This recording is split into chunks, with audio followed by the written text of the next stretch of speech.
Good day to each and everyone, especially to our dear participants in this training of the revised curriculum for the grades 9, grade 6, and grade 10 science.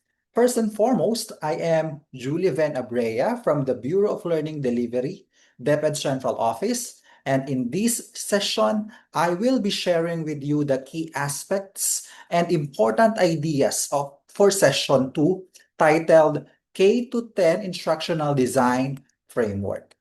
And as we contextualize this in science learning area, we also provide an overview of the pedagogical aspects of science education framework, and we will explore how these two frameworks work hand in hand.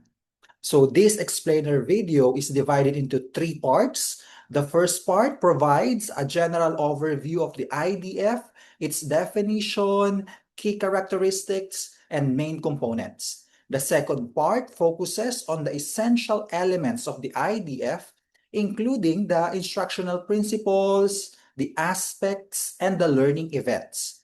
Then the third part will explore the science education framework, highlighting the pedagogical theory and approaches integrated within it, as well as its connection with the IDF. So I invite all of you to please join me in this session, actively listen and watch as I present this explainer video. As we begin this part of the session, let us focus now on the instructional design framework, or simply the IDF. This framework provides us a way of thinking about how teaching and learning should be designed so that instruction becomes coherent, purposeful, and centered on learners. And it is important that we understand this broader instructional structure that helps guide all the teaching and learning experience. If you will be asked, dear participants, what is the primary consideration teachers need to look at in designing instruction? Again, what do you think is the primary consideration that teachers need to look at in designing instruction? This is an important question because in many classrooms, we often begin with activities, materials, or content coverage. But effective instruction begins with something deeper than simply choosing what to do in class. It begins with intentional design, with thinking carefully how learning experiences are planned so that they are aligned with the intended outcomes and responsive to our learners' needs. And this is where the instructional design framework becomes important.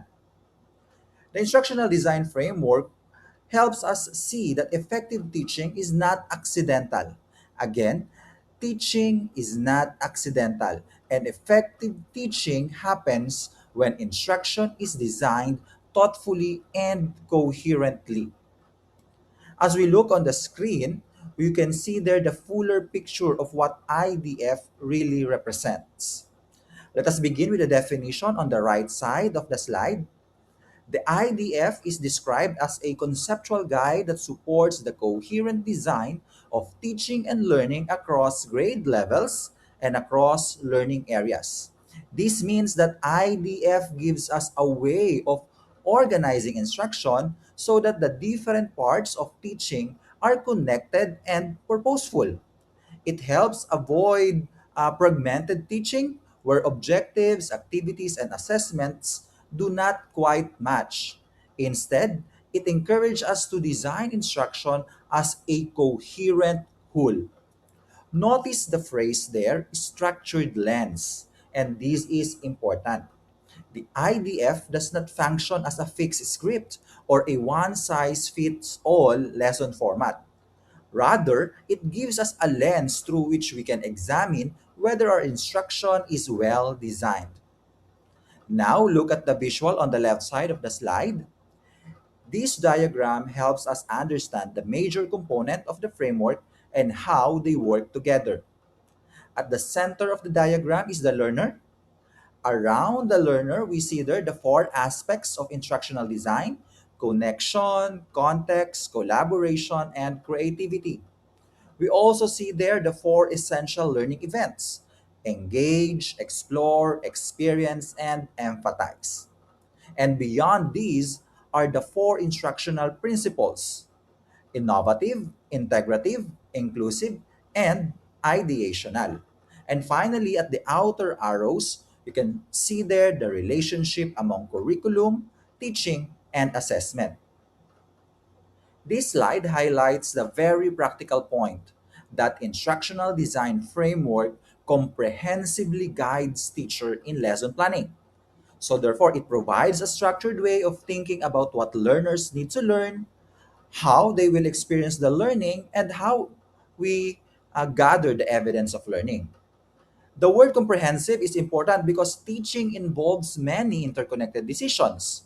And without a guiding framework, lesson planning can be fragmented. And the IDF brings these elements together by keeping the learner at the center and aligning the principles, aspects, learning events, as well as the curriculum, teaching, and assessment. And moving on, IDF also adheres to basic educational policies. This is important because IDF is not a standalone or isolated framework. It is aligned with the broader directions, principles, and policy foundations of basic education.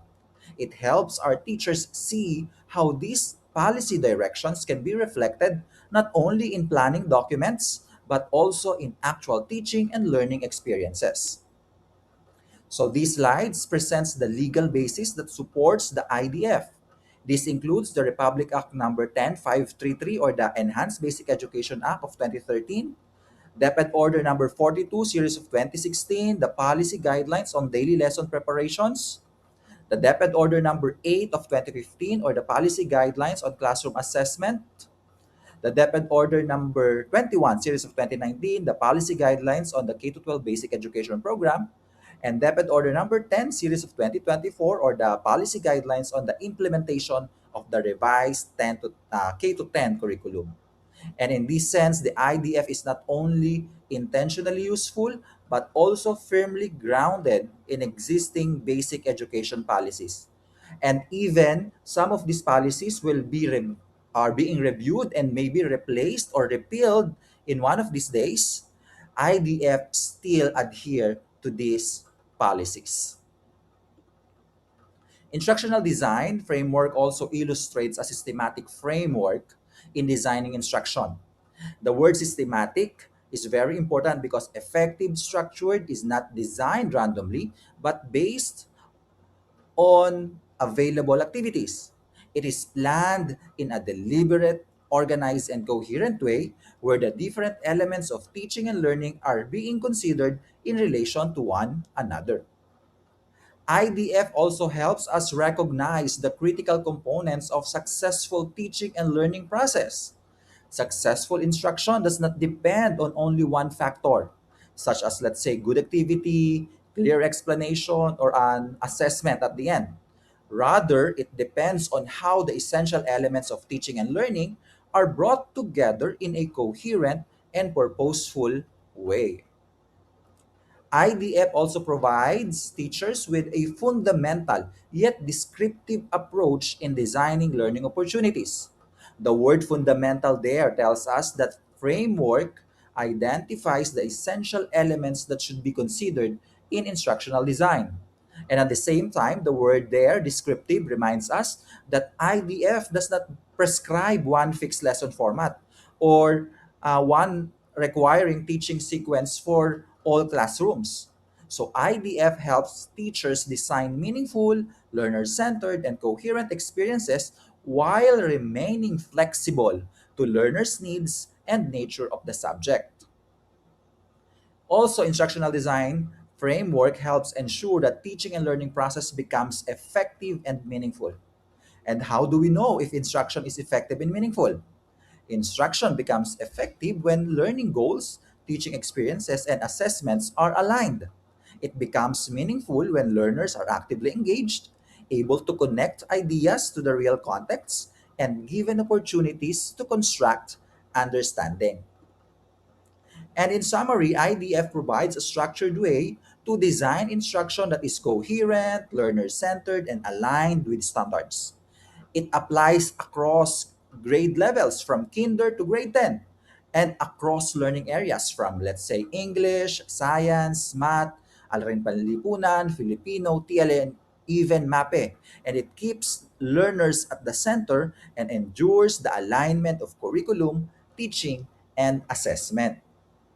Also, IDF promotes flexibility, creativity, and collaboration by allowing our teachers to adapt instruction while maintaining coherence. So it balances the professional flexibility with consistent, coherent, and structured lesson design. Now that we have looked at the IDF as a whole, its purpose, policy grounding, and value in lesson design, we can now move to its specific components. And at this point, it is important that not only to recognize the framework as a general guide, but also to understand the elements that make it work in actual instructional planning. And we will now try to unpack the IDF more closely by looking at its key components. So at the heart, at the center of instructional design framework is the learner. So this reminds us that instructional design should not only begin with the content, with the standards or with the activities, but with the learners themselves.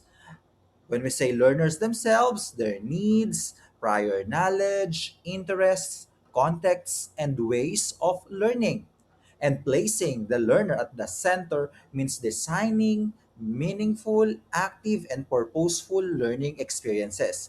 And this is the foundation of IDF and why all its elements revolve around the learner. A key idea shown here in this slide is that IDF reflect constructive alignment through the close relationship among curriculum, teaching, and assessment. So in the IDF diagram on the left, these three are presented as interconnected parts of one instructional process. So on the right, the triangle that make the here helps to make the relationship of curriculum, teaching, and assessment more explicit. So, curriculum clarifies what learners are expected to do or to know. Teaching provides the experiences that help them get there. And of course, assessment gathers the evidence of whether learning has actually taken place. And this is why the curriculum teaching assessment triangle is often referred to as the magic triangle of learning.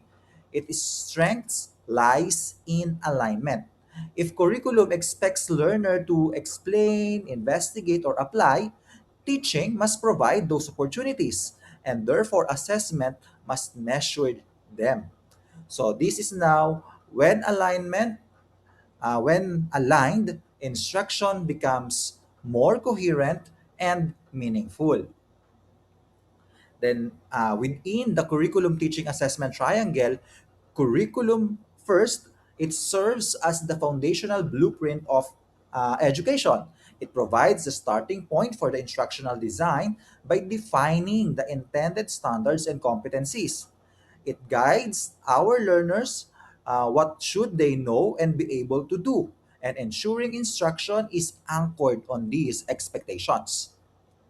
Also, within the curriculum teaching assessment triangle, teaching now refers to the delivery of instruction. So, teaching translate curriculum into classroom experiences, bridging intended learning and actual learner experience through purposeful strategies and support that enable meaningful engagement. And finally, within this again, curriculum teaching assessment triangle, assessment now serves as the means of gathering evidence of learning. So it determines whether the learners have achieved the intended competencies using various tools, such as tasks, observations, and discussions, to understand what they have known or understood, what they can do, and how they think. Also, assessment in IDF is anchored in Deped Order Number 8 series of 2015, which emphasizes the use of both formative and summative assessment to monitor the learner progress and guide as well instruction. And assessment occurs all throughout the learning. So using formative assessment, we know formative assessment is the assessment for and assessment as learning to guide improvement, and as well as summative assessment, as we know, assessment of learning, which is to measure mastery. And this supporting alignment, the meaningful learning of our learners or students. By the way, DepEd Order number 8, 2015 is set to be repealed by another DepEd order. But whatever the DepEd order that will arise, okay, IDF still function within the fundamental concept of formative assessment and summative assessment.